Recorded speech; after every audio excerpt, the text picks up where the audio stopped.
Hello everyone who's online, and welcome to today's TAFETalks, which is on closing the digital skills gap, including industry insights and strategies for meeting Australia's growing job demand. My name is Lyndall Manson, and I'm the Director of Governance, Policy and Projects for TDA, and I'll be facilitating today's session. Before I begin, in the spirit of reconciliation, I'd like to acknowledge the traditional custodians of the lands upon which we meet today, right across Australia. And I pay my respects to their elders, past, present and emerging, and extend that respect to all Aboriginal and Torres Strait Islander peoples here with us today.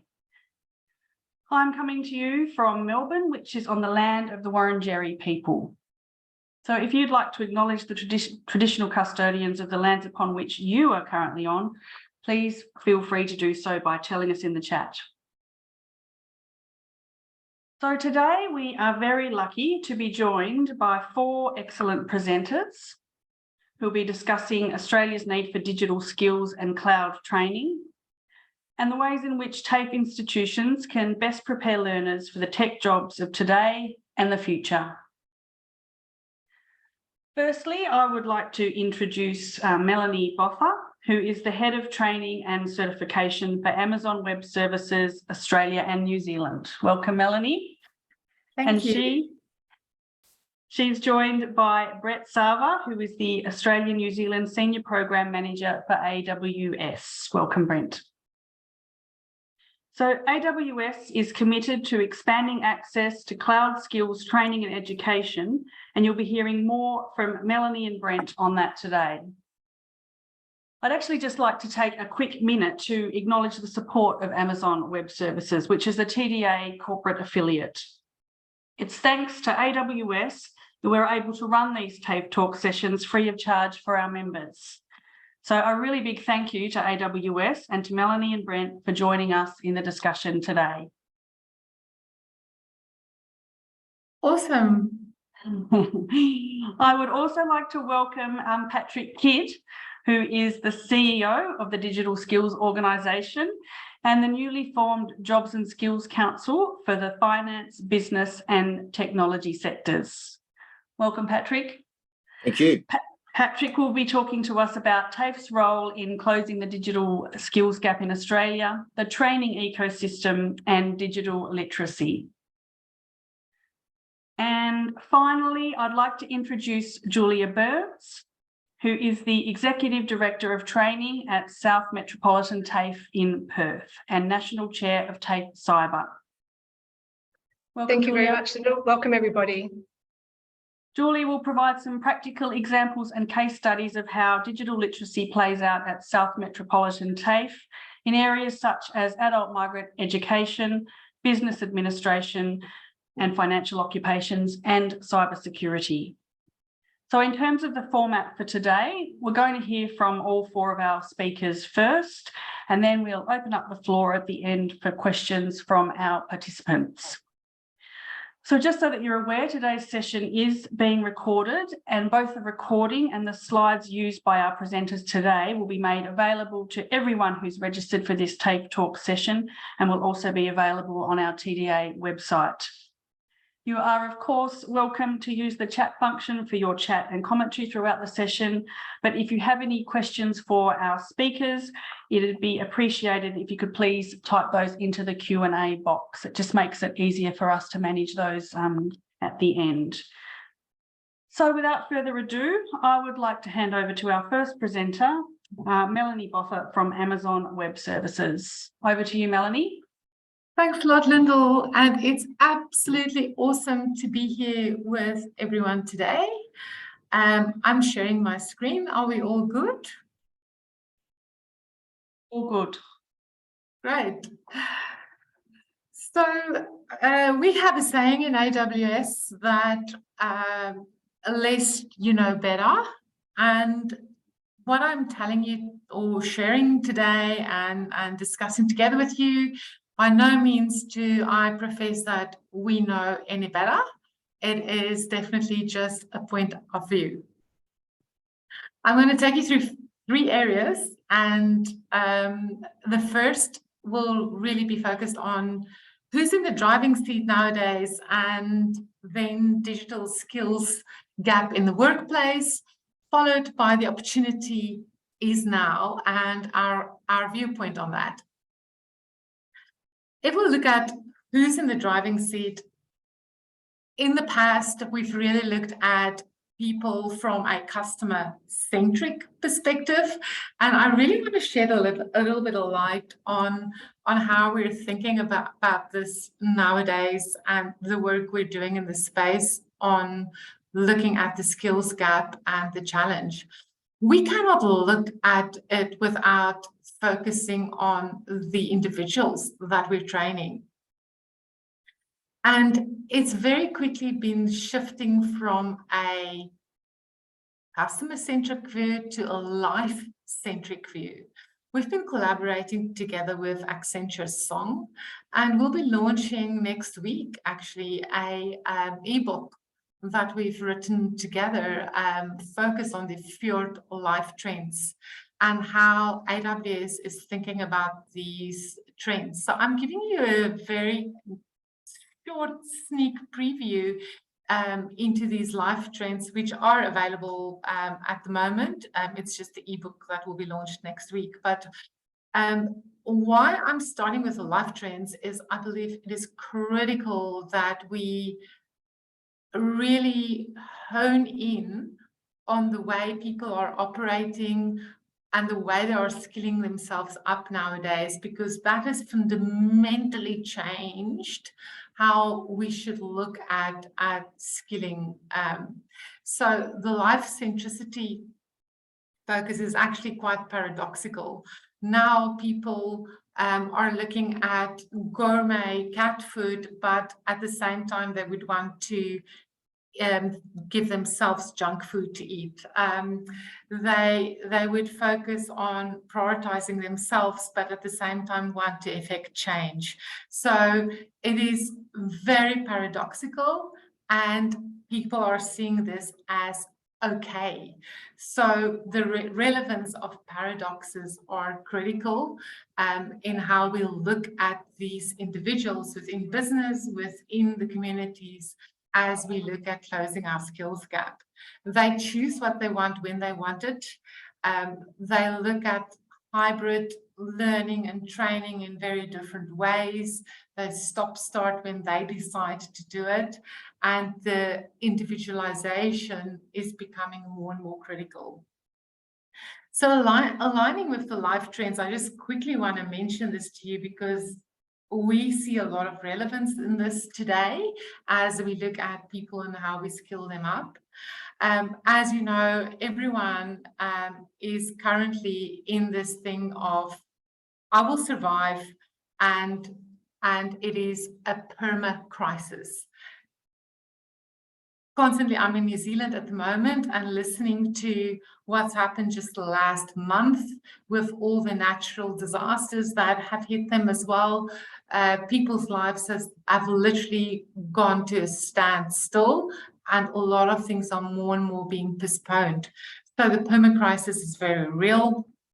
The way people look at the environmental challenges, a lot of businesses say, and Australians say that they consider how colleges, training organizations, businesses are looking at the environment, but at the same time, only 25% of those businesses are really implementing it into their plans. And the next one, very quickly, is I'm a believer.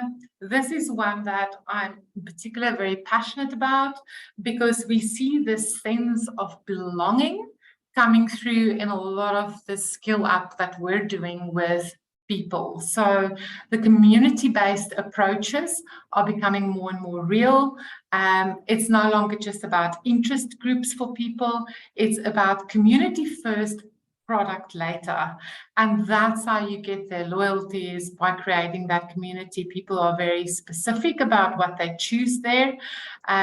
Discord, Twitch, Reddit are being used to find a tribe and their tribes. Token-gated focus, so tokenized access to content will become more and more critical. and as well as digital collectibles. AWS, for instance, has worked with Koala, where we've used our Amazon Fire TV technology to help people with hearing aids to have access to content more readily. So all of these access points and making them feel more like they're belonging, loyalty via inclusion is becoming more and more critical. And this, I believe, is something that we'll need to embed more and more as we focus on how we upskill people. As it was, people, as you know, are very dispersed, hybrid. The way of working and learning is more and more critical. And unfortunately, that poses a lot of challenges for yourselves who are in this field. And hopefully, I've seen this with us. It's been very much the case that we're still challenged with how we train people in a hybrid world. People want to upskill, but at their own time. The days of 3-day, 5-day classes that AWS have delivered are starting to become very obsolete, and we have to break it up in short chunks, and that's why digital is becoming so important, but in collaboration with a community approach. Hence the reason why we've launched programs like the Cloud Up program, where a lot of women communities, for instance, have risen, and it's almost like a revolution that took place, where we've trained thousands of women who say they want to be in a safe community where they can share information and find the confidence together. Creativity is a critical component that is going to be in everything that we do moving forward with AI generative components, like in language with ChatGPT, for instance, is a common phrase that is used a lot, with copy for blogs that will be generated by AI. The same with images. A lot of these images that are here are all AI generated images. Music, Java's song lyrics, all of those are critical trends that are becoming part of people's lives, and now consumers and students and people all have access to that. Over 100,000 of the AWS customers globally are using AI and machine learning technology. And then lastly, Science Hill delivered. People are very concerned about the share of their data, and the control is shifting, switching hands back to the individuals. So ID loyalty cards, gatekeeping your own data is going to become more and more critical. Why am I saying these trends are so critical? I believe if we don't look at the individual's way of thinking and operating, we're very quickly going to be irrelevant in how we skill up these individuals, and we'll have to find new ways of how we operate and fight them where they are at. I'm coming from an emerging market. Obviously, you can hear from my accent, I'm from Africa, and I often say we have to apply emerging market mindsets if we want to look at how we're going to move forward. Looking at these trends, what should we be focused on? See the customers in their full life, people that will be training, solving for different scenarios, and simplify for the relevance there. And very quickly touching on the skills gap. A lot of our customers are still saying that they have severe hiring issues, and I'm talking particularly in the cloud and technology space. A fact that I feel is really critical for your businesses: digital certifications and training courses are becoming more and more acceptable, where only 27% of Australian organizations said they still prefer the bachelor degrees. It's all about the practical experience, and we find it every day that they're saying the skills mean nothing if we don't have the practical experience. People also want to have meaning, so when they do skill up, there should be meaning behind that and a vision for what they're doing. We found in our research with Alpha Beta that we'll need to skill up 3.7 million people in Australia alone on digital skills. That's 29% of the total workforce. The key there is they say that they'll stay more with these businesses if they are trained.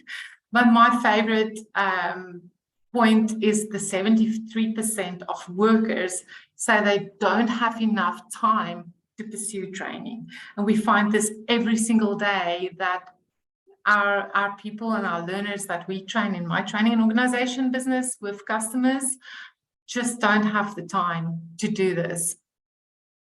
They have also limited awareness of the training courses that are available and the types of digital skills that they need in order to train. So we'll hopefully give you these slides afterwards, but digital workers are more interested in cloud-based tools. You'll see that's the second one there, as well as cybersecurity is at the top there, and the rest. I've also listed for you if in case in future you're interested in looking at these digital skills, the type of skills that will be critical and in demand. So if you look at all these trends, we cannot not think about digital skills and embedding it in all the trainings that we do, because otherwise people will really not be able to catch up. The opportunity we see, and I'll just touch on a few areas here. Corporate learning is becoming an everyday thing in the businesses that we work with and serve, and the people that we train, and that goes across not just corporates and businesses, but also students. Experience-based learning is key, and the interactive learning approach, behavioral learning, personalized and cohorts. We've tested it and we work with it a lot. It's becoming critical and more needed. We believe we have to work backwards from the customers, and in every customer, in every business that these students will go to, machine learning and artificial intelligence, cloud technologies will be there. If not now, in the future, but already everyone's going there. So working backwards from customers, if you're in marketing, for instance, you've got to understand data and analytics to be able to grasp what's happening. Companies like Mecca do 10 million product recommendations through machine learning and artificial intelligence every week to their customers. We believe blended learning is the way to go. Nothing new here. We've launched a product called Cloud Quest, where we focus significantly on game-based learning. It works very well for neurodiverse students as well, and also people that are more kinesthetically inclined. So it's the first global cloud game that are out there that works by persona. And we've seen a significant uptake of the gamified approach. All in, when we go in and we train organizations, we believe we need to focus from fluency right through to very deep skills to ensure that culture is a significant component, and then most importantly is driving the community approach, which is becoming more and more significant. Brent, I'll quickly hand over to you, who just want to say a few words on how AWS is planning to support you more as well going forward. I had to race through this because I want to make sure I stick to the time that everyone have allocated to us. So thank you very much for listening to us. Happy to take more conversations afterwards or in person when I'm back in Sydney or wherever you are based. Over to you, Brent. Thanks so much, Mel. And my name's Brent Sarver again. There's been a small village of us based in Sydney and Queensland and some other offices throughout Australia that have been coming together around this presentation. And just want to say thanks to Mel for leaning in as the lead for TNC, thinking about how we support commercial training and cert, but then also we work very closely together as we think about the education sector and the offerings that we have there. So just wanted to pop in quickly right before we segue over to Patrick, and also want to give a quick thank you to Patrick and Julia. I think we're starting industry level and working our way down to actual where the rubber meets the road at TAFE institutions. But just wanted to quickly, I'll share my screen. Such that wanted to take a moment. There's only so much that we can cover in one session today, and wanted to quickly use this opportunity, and hopefully you all can see my screen now. Good, Brent. All good, great. So we'll make mention of this at the end, and for those that are joining or have signed up, I believe TDA is going to be kind enough to send out an email about this, but CloudQuest is actually one of the many things that we want to make sure we provide additional deep dive information on. So please feel free, there's a QR code there. We've created a 3-part mini-series post this TAFE talk. I'll actually kick off in May, give everyone a chance to get through the holidays in April. And so we have a 3-part series where we actually are looking to incorporate not just information directly from AWS about what we have to offer, such as Academy, CloudQuest, Educate, but actually talking through examples of how those tools are being used in TAFEs across Australia. So you can see top of the list is Academy and some updates to come there. Continued learning resources that are available on demand, as Mel mentioned, CloudQuest, and we've got some others to introduce you to. And then last but not least, we're actually going to be bringing in some of our hiring managers and our recruiting team, and actually a TAFE student, a couple of former TAFE students who now work at AWS to talk about their journey. So just wanted to use this as a quick opportunity to say we're excited to continue the conversation today, but on our corporate affiliate page on the TDA, if you go to that and scroll down, you should be able to see information on how to register for that. And we really hope that you all, we can continue the conversation and deep dive into some of the things that are available as we speak to your institutions. So with that, thank you from an AWS side of things, and I will turn it back over to the TDA folks. Thank you so much, Melanie and Brent. You've given us a lot to think about there. And if we have a bit more time at the end, Brent, we can hand back to you and you can tell us a little bit more about the cloud skills for TAFE. So our next speaker for today is Patrick Kidd, who is the Chief Executive Officer of the Digital Skills Organisation. So I'll hand over to you now, Patrick. Thanks very much indeed, Lyndall, and I'm hopeful that everyone can hear me. And thank you very much indeed to TAFETalks and Amazon for sort of including me in this. It's always an absolute pleasure to interact with this community. You've been amazingly helpful to us over the last couple of years, and very much looking forward to maintaining the linkages as we go forwards. I'll give you a very quick introduction to where we come from as the DSO.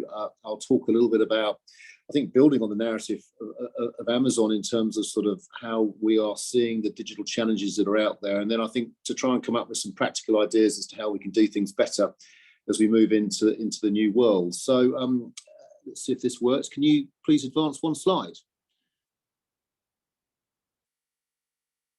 Brilliant. So we are currently the Digital Skills Organisation. As Lyndall suggested, we are in the middle of processing or in the middle of a process that will transition us, we hope, to a Jobs and Skills Council. We're not all the way there yet, but we are we're getting there. So it's been a long process over the last sort of 18 months, to be honest, to sort of get us to this point. But we are 3 years into a pilot. We've got 3 months to go before the Digital Skills Organisation pilot finishes. We started with nothing. We've now built a very, very excellent database of contacts and companies that we work with, as well as organisations across the training sector. And if I sort of reflect back on sort of where we started and where we've ended up, you know, at the end of the day, when we thought about what it was we were trying to do, first and foremost, we started off with a hypothesis, which was we needed, from a digital skills perspective, to move towards a skills-based approach to learning. We recognised the need to support RTOs to help deliver this type of approach.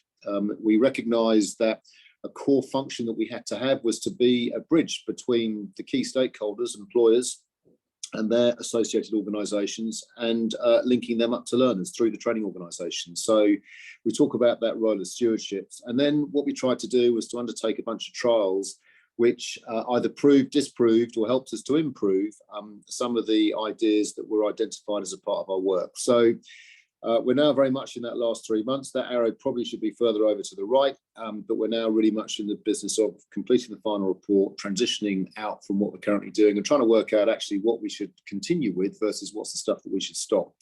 We've got a bunch of very important partnerships that have helped us all the way through this. The Tech Council of Australia has been a core partner of ours right from the very start, and that helps really reinforce that linkage back into industry. But we also have links to the AIIA and the Australian Computer Society, as well as some major companies as we've gone forward. So it really has been building that community that's been amazingly helpful to us in terms of where we've got to. So let me just take you through some data, and then we'll get to some ideas. So next slide, please. And this will not come as a surprise. I think the numbers are always the numbers, and there's so much research that's out there in the digital space. Every number is different, but when we sort of reflect on the work that we've done, which has tried to look at a level of detail across the workforce as opposed to particular areas, these are the 4 core conclusions.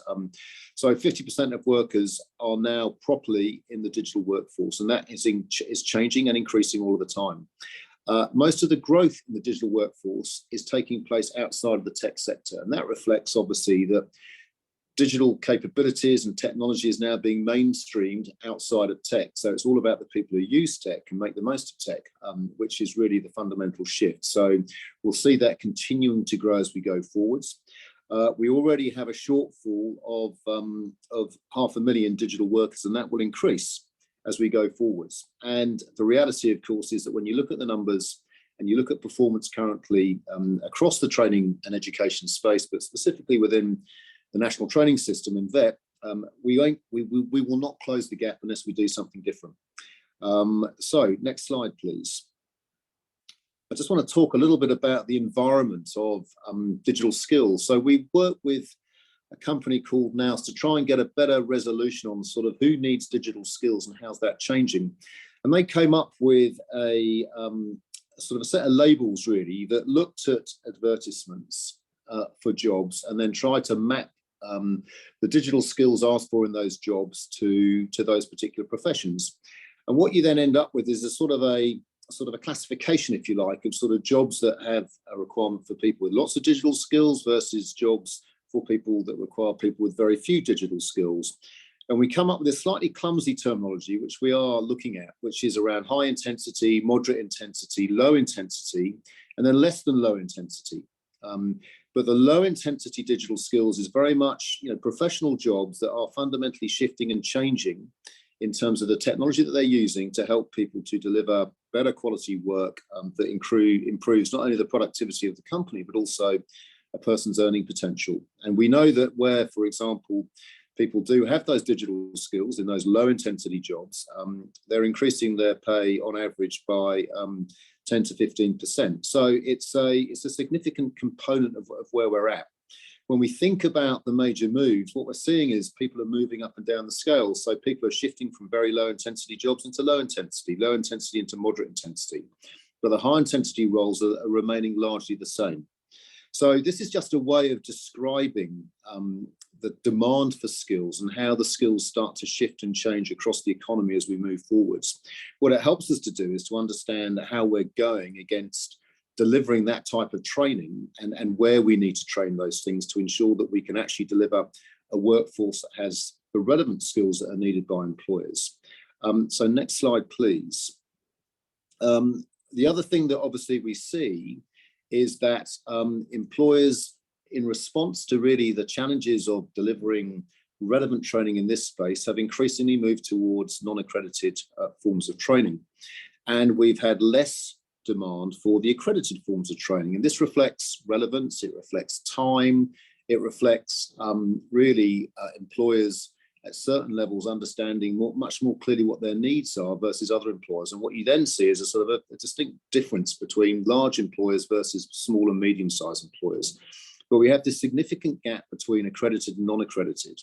And as a national training system is concerned, we should obviously be looking at that and trying to understand why that gap exists and how we can take advantage of that as we go forwards, because obviously there are significant challenges with delivering this type of training, given the speed of change and the performance and the capabilities of the current system. Next slide, please. And then we have this picture here, which sort of shows where VET plays relative to higher education and schools. And towards the left, we talk there around the lower digital intensities. So, you know, the sort of the lower skilled from a digital perspective roles that you see broadly as sort of an equal relationship between VET and higher education in the delivery of that. But as you start to move up towards the higher intensity skills, you then see VET starting to fall well behind, and obviously the dominance of the higher education space. And that on one level isn't surprising, but on another level should be confronting. Obviously, given where VET comes from and what VET tries to do, which is to open up pathways to employment for the most diverse range of people, we need to find better ways to enable VET to play its part in the delivery of those high digitally intensive skills. And that means we have to think about how we can deliver more relevant training in the timeframes that employers want, so that we really are, so VET is really taking advantage of making the most of its opportunity. And if we think in terms of VET and the numbers of people it touches, you know, pretty much every single person who goes through VET should be exposed to some type of digital training. And they should be given opportunities to be able to compete for the most demanding roles.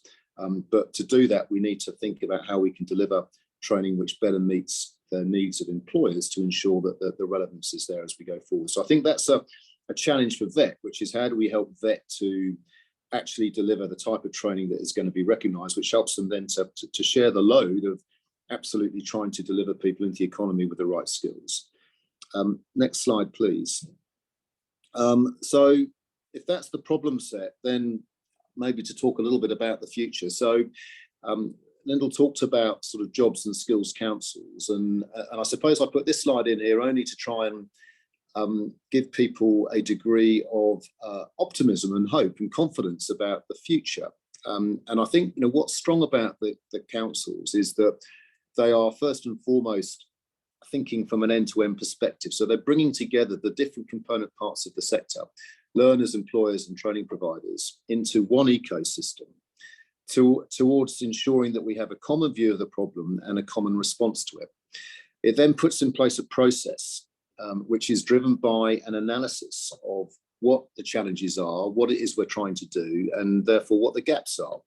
And then from that, you start to get a strategy which can be which can have continuity over time, and we can start to then together work out what the priority needs are in terms of what changes need to be put in place to help the system to work better. And that's the activity funding component. So what you see is a process which encourages us to do the planning, which has to be a collaborative approach, which then unlocks the ideas that we attract funding for, which then enables us to deliver programs, to then evaluate how successful they are and how they can move forwards. And so I think there's like real opportunity that sits in this, so long as we work together to help bring it to life. Next slide, please. When I think about maybe three big ideas that we need to focus on, I think the first one is the system. It's the recognition of the fact that the system is interconnected. And you all know this because you live this every day. But when you think about how funding is apportioned, how we have multiple levels of governance that sits across the system, be it federal and state government or beyond, we've got to find a better way of bringing the system together so that we understand how to integrate employers into the system with learners and with training providers. And being clear about sort of what drives the value chain is super important. And then what it is we can then do to really help that value chain come together to shore up the relationships where they need to be shored up, to help us to really drive the system and the ecosystem in the right place. I think this is a huge opportunity if we can get to clarity about this, if we can put in place the data that underpins it so that we can see what works, what doesn't work, but then also to drive the value chain that brings these elements together, I think is a major opportunity. Next slide, please.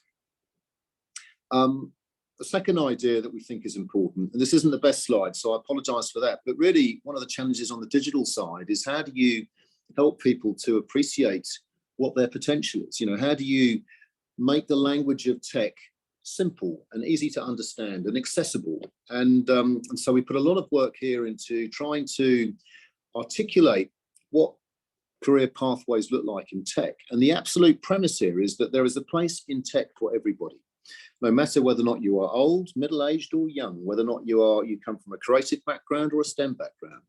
But these are complex businesses with multiple roles for different people. The challenge for us is about how do you overcome the stigma of tech so that you are able to communicate what the opportunities look like, and then to be able to break it down so that you can show that the skills that you have today are the skills that are relevant in tech. And you don't have to be afraid of a name.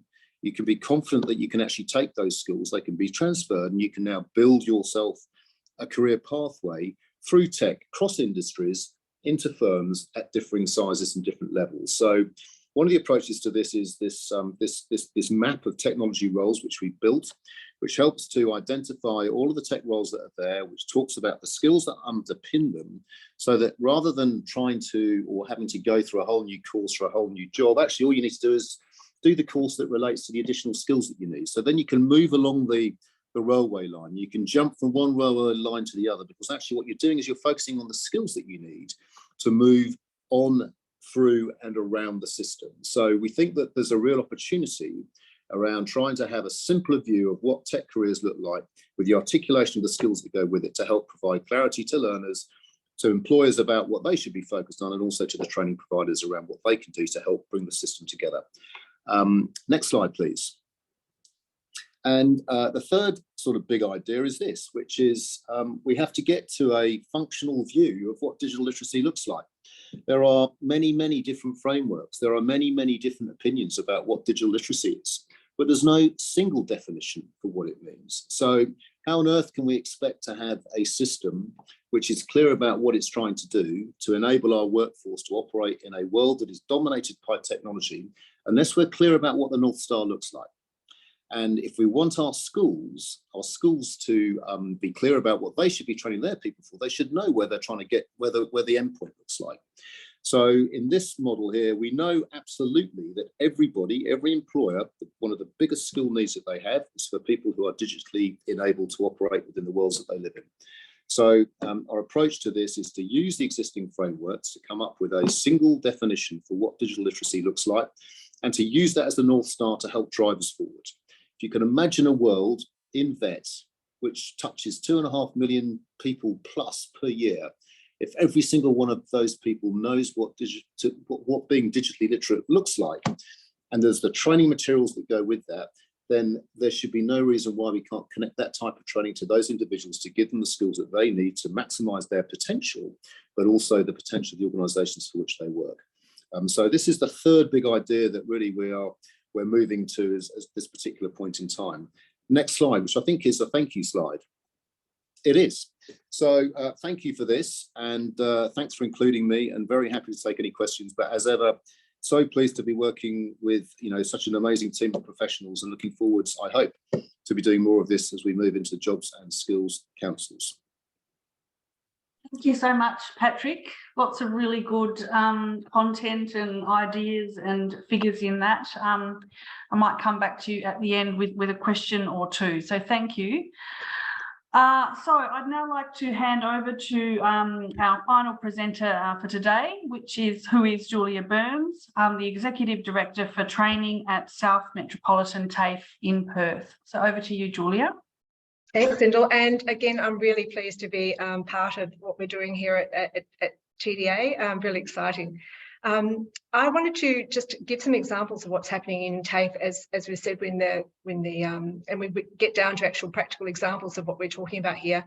And what I wanted to talk about is kind of fits quite neatly with what Patrick was talking about in terms of low, moderate and high levels of digital literacy. So I thought I'd just use 3 examples of some of the things we're doing. Adult migrant education and business administration, financial type of occupations, and then cybersecurity. So kind of the low, moderate and high levels that we're talking about. So we can go to the next slide.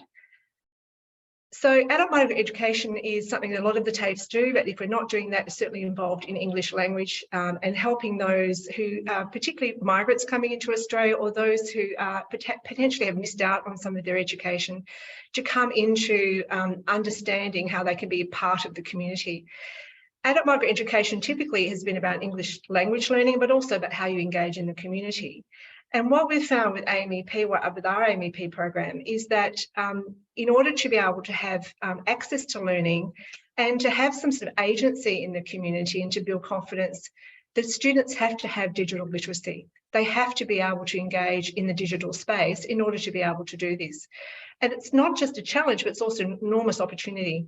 So what our groups are doing, what our lecturers in this area now are doing, is having a look at how they can, first of all, help those migrants coming into the program with digital literacy at their level. So what are some of the skills they can give them to access the devices they have, whether that's a phone? And often the migrants that we have come into the program, participants in the program, may have never had a computer, may have never had real access to technology where they've come from, and now may not have a computer. So how do we give them those kinds of skills to be able to access learning? And to be able to gain confidence in the community, because so much of what they're going to be doing and they're in the community and engaging with agents, with other agencies and with other people, with employers, is they're going to need to use technology, and they're using that teaching of technology to be able to learn English as well. And what they've found, and if I can give an example of that, is we're helping them to get involved in much more blended learning, where they can come into the class face-to-face, which is a traditional way of doing it, or they can enter into the same classroom digitally in the same classroom. And so what that allows them is to have some confidence that they can come into the class and not miss out, particularly if they're looking after young ones or aged members of the family, or because many of them have to catch public transport, may just not be able to get there on the day. It relieves their anxiety about, I can still be a part of that classroom and I can still be engaged. And what we've found is that in doing this, it's really increased their mental health, with their mental health and less anxiety around their learning experience. But they're also putting a greater level of being able to have agency in the community just by being able to get onto technology, onto the screen, and be able to talk to people at the other end, which is really increasing their confidence. One of the challenges of this, though, is that we have lecturers who need to be engaged in this. And one of the projects we're working here at South Metropolitan TAFE is really upskilling lecturers in English and in the AMEP program to be able to use their technology to be able to help students and to be able to engage them in their digital literacy journey as well. And one of the things we've done is to connect everything up to Blackboard, so that if you have a blended classroom, you've got some face-to-face and some learning from online, that we've got artifacts already pre-embedded into the Blackboard, so that a lecturer can give an exercise in the classroom and then also be able to point to a particular resource online on Blackboard that the student who's looking at from online at a distance can then access and participate in the classroom as well. So there's some of the ideas we're working with. It is a challenge to kind of bring everyone together at the same speed, but it's a really meaningful project, and we're getting a lot of great results from it, a lot of confidence from our students. If I could have the next slide. So one of the other areas that we're really looking at now is some of our business administration and financial services type occupations. Typically, these students would be looking at a simulated business classroom, or they'd be looking at things like Word, spreadsheets, those sorts of things, applications of what they might typically do in entering into a business administration type role. But what we found with our employers, particularly in small to medium-sized companies, is they're wanting that, a bit more of that digital literacy than potentially we traditionally might have given them. And they're talking a lot about having employees who are coming out of our courses in business and finance to have some level of understanding of basic levels of cybersecurity, both for themselves, but also the business, and how they might contribute to that. How they might be involved in some social media, certainly not necessarily setting up the channels, but being able to maintain channels in social media, engage with clients. And an interesting new development is that in having access to ChatGPT and artificial intelligence, and being able to understand some of that and the potential for that in the business. We had meetings with some of our employers last week, and one of them, as an example, is is business involved in tax returns, and they were saying that they're using ChatGPT to develop responses to the ATO that they give it the prompts around what sort of information they're trying to give in their response, and it comes back with a really well worded and very accurate response that really cuts the time down in what they might have to do if they were drafting it. And so these are some really interesting areas that we're looking at in our delivery in business and financial services to see how we can complement the work that we're doing with students now to also incorporate some of the other digital skills that they might have when they into the workforce, or if they're coming back to reskill themselves if they've been out of the workforce to go into those types of roles. And the next slide, please. So this is more of our advanced digital literacy. I'm also chair of TAFE Cyber, and one of the things that we wanted to do within TAFE Cyber was to utilise TAFE's resources right across the nation to help our students to be ahead of the curve in terms of cybersecurity. It's probably the most changing environment for training that you could ever imagine. It's always changing, and it's very difficult to keep abreast of the kind of new developments that are happening. And for this reason, as Patrick said, a lot of our training is going towards away from training packages into accredited courses. And in TAFE Cyber, we deliver accredited courses in cybersecurity because they're much more agile to be changed and developed to meet our needs. But one of the things we wanted to do was make sure our students were on the cutting edge of cybersecurity training, and we developed a way of accessing the training cybersecurity environment right across all of the TAFEs to engage together and provide some real life scenarios that our students can do in real time right across Australia at the same time.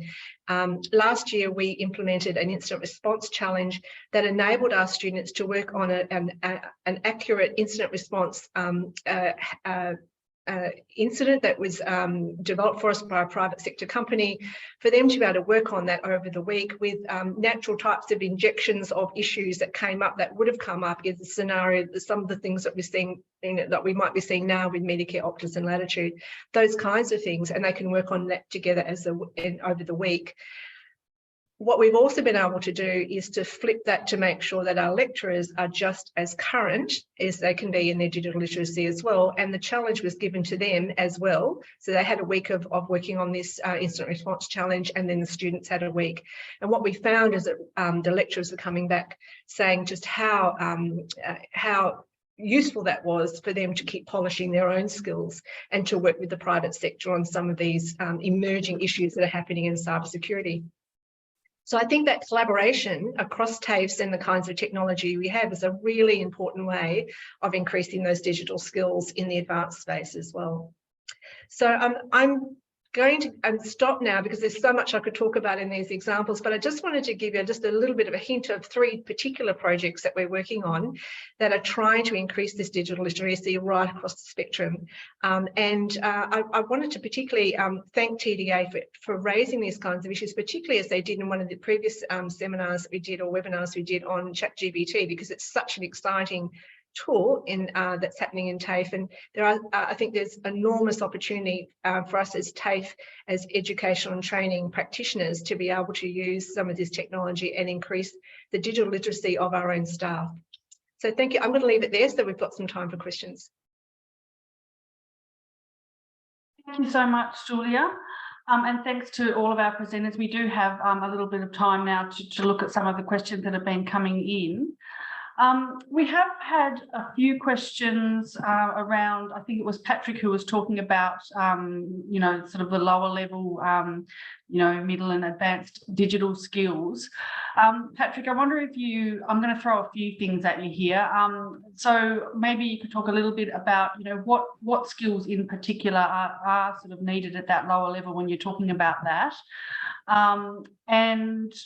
And whether or not you could also sort of answer, we've had a question around, you know, how to sort of micro-credentials and stackable skill sets at RPL from industry training. How does all that sort of fit in as well with these digital skills and with accredited training? Because you did make the point in your presentation about there's a sort of growing area of non-accredited training in this space, and that may be because you know, of a dissatisfaction with the accredited training. So do you want to just talk about some of those issues for us a little bit?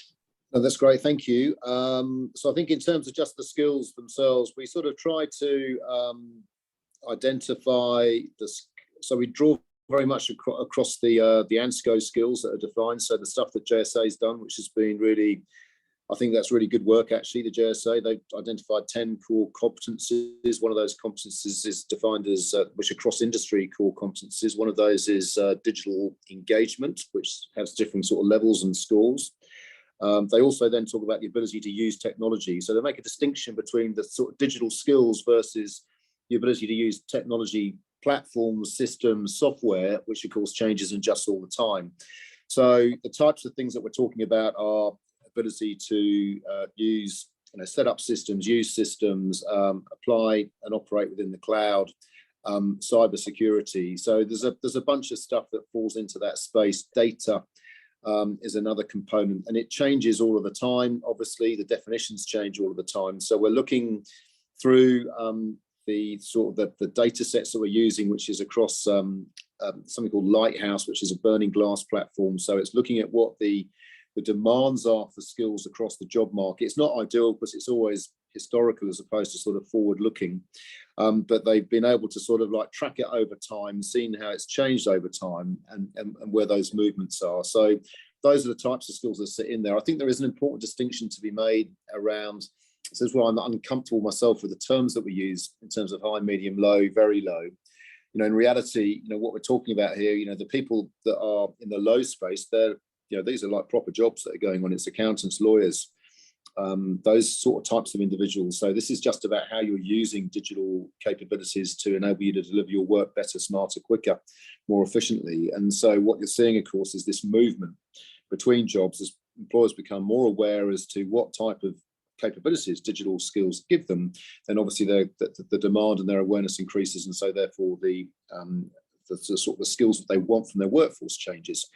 What you see, of course, is a big difference between small, medium and large scale businesses. So the awareness and understanding is much greater the bigger the size organisation. In the small sector, it's more difficult. So we have to find a way to get to simple language which helps employers to be clear about what they need to ensure that they're driving the training system to actually give them what they need to ensure that there's relevance of training against what their requirements are. That all then takes you, I think, to the micro-credential question. There is always going to be a gap between the formal training packages that are being developed and what's needed in the marketplace. I mean, we just sort of had that conversation there about ChatGPT and how you can use that. There's already a requirement there for a micro-credential, which helps people to make sense of that. So the value of the micro-credentials is around quick responses to needs that are being identified in the marketplace. And we absolutely have to get to a model, I think, if that is going to be able to play properly in the accredited space and the delivery of training. We have to find a way of bringing those two things together so we have a more agile approach to how we can design courses which meet needs, which can be accredited, so that they can attract the funding, which enables the courses to be delivered to the people that most need it. And so I think, that's one of the policy adjustments that we need to put in place. The pace of change in this sector is such that if we don't do that, then we continue to fall behind. So I think it's bringing those two bits together, hopefully, and a consistent voice and narrative about what we need. I think that offers opportunities as we go forwards. That ChatGPT thing and the linkage into sort of business skills alone, that's a significant merging, if you like, of digital and business skills all coming together at a point in time. And so we've got to be able to be open to those approaches so that we are delivering people with the right skills. Patrick, I just wonder whether any of our other presenters, Melanie or Brent, would you like to say a few words on the micro-credential side of things and that idea of providing credit for industry training into accredited training, or on digital skills generally? Yeah, absolutely. I'll definitely let Brent comment there, but we see this all the time, that micro-credentials are becoming more and more critical. Could not agree more with what Patrick and Julia have been saying in this regard. So definitely it's the way to go, and the more short bite-sized inputs can be provided, the better. Brent, any views from your side?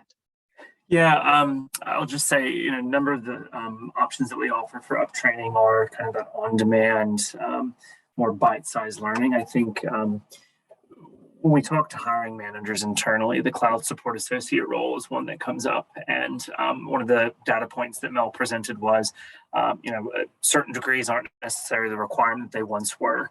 And so how do we think as an industry leader about the types of training that we have and where people need to receive it? So, and it's more so about the skills. So the programs that we build, we're always thinking about jobs at the end of the day, the in-demand jobs. And to get them accredited is something obviously we need to look into and work on. And that's part of the big reason I popped in the chat that we're so excited to have this relationship via TDA, just to get that feedback on what needs to be done. But just a couple of quick anecdotes on what we're looking into. A little bit more particular to New Zealand, but certainly happy to chat with anyone out there about its application as well. But taking 2 of our baseline courses in Educate, and then Mel mentioned Cloud Quest is almost like a Cloud 101 micro-credential. And could we get that put in place? It's self-guided. It comes with online badges that are verified through Credly. And so it won't make you career ready, but at least it's that first stepping stone, that kind of foundational block that is needed in that the stackable micros to get you towards career readiness or interview readiness, I'd say. So definitely we're looking into that. And one other quick example is through our Academy product, which is designed for tertiary educators. It's aligned to certifications currently, but before the end of the year, the plan is to release courses that actually align to some of the most in-demand global roles. So actually not necessarily teaching the course end to end, but targeting specific modules that align to a cloud support associate role or software developer role. So we're constantly evolving, and I guess I'll just end by saying that as we need to align to the packages that you all have to deliver, we definitely seek feedback at any opportunity to make sure that we're doing it in a way that meets your learners, your needs and your learners' needs. Thanks, Brent. Julia, did you want to make any comments on that one? No, look, I think what we're seeing very much is that trend away. Well, I think towards skill sets, micro-credentialing, just-in-time training, chunking, even if it's a training package, chunking it into smaller bites so that people can have access to that. Because if wanting to upskill while they're working, it's really important. But even if they're not, there really is a trend to just-in-time training and chunking, so that it could be stackable, micro-credentials that eventually end up in a qualification, or it could be I just want to know this element. I don't need to have the whole qualification. I just want to know this skill right now. And certainly the feedback we're getting, we're moving much more towards, I suppose, customized training as well for companies. I guess in this environment, this employment environment, there very much is a trend to training existing workers because we haven't got the kind of volume that we had of people coming from school or migrants coming into Australia. So we really do have to be much more agile around how we do that. And I think the training packages as they were delivered in the past are very problematic for us. And I think we really are moving to looking at how we deliver those in a very different way. Julia. Another one for you, Patrick, from Sarah Sargent, who said she likes the underground map of digital jobs, and there's been a few likes to that one, so I think it was pretty popular. Is this something that you're making public and or taking input on, and where did the original input come from for that underground map? Thank you for that. Super good to get that feedback, by the way. So you don't always get feedback like that, so that's great. We came across that actually by trying to map the skills that were required across the tech space. We always knew that the representation of digital careers was highly problematic in terms of understanding for a learner, and also for the advisors within the school system. So pathways was always a very important thing for us right from the very start. But it was actually working with a company who was able to map it from a skills perspective that then took us to this particular view. So it seems like completely simple, doesn't it, when you look at it now? But what you're trying to do, I think the challenge with tech is that the base level of confidence of people in terms of their current levels of skills and how they can be successful in tech is so low that we've got to show that there are multiple ways in and there's multiple ways along. And so it very much came from a place like that, which is, let's be clear about what the skills are. Let's try and map out the skills against the job roles, and then you can start to see how you move along it. So in terms of where we're at, we're pitching it to DUA on Thursday. I think we'll be told to progress it through the Jobs and Skills Councils. If in the ideal world, they'll tell us to keep going with it, but we're building it out all the time. I will ask the question about whether or not we can put something out there. I think it's a little bit immature at the moment. So, but it's a core idea that I think has an awful lot of potential for learners, employers, and training providers.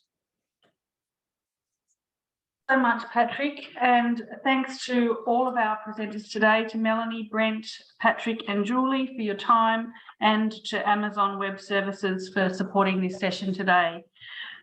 Thanks to everyone who tuned in. We hope you enjoyed it, and we look forward to seeing you again at our next TAFE Talk session on the 3rd of May.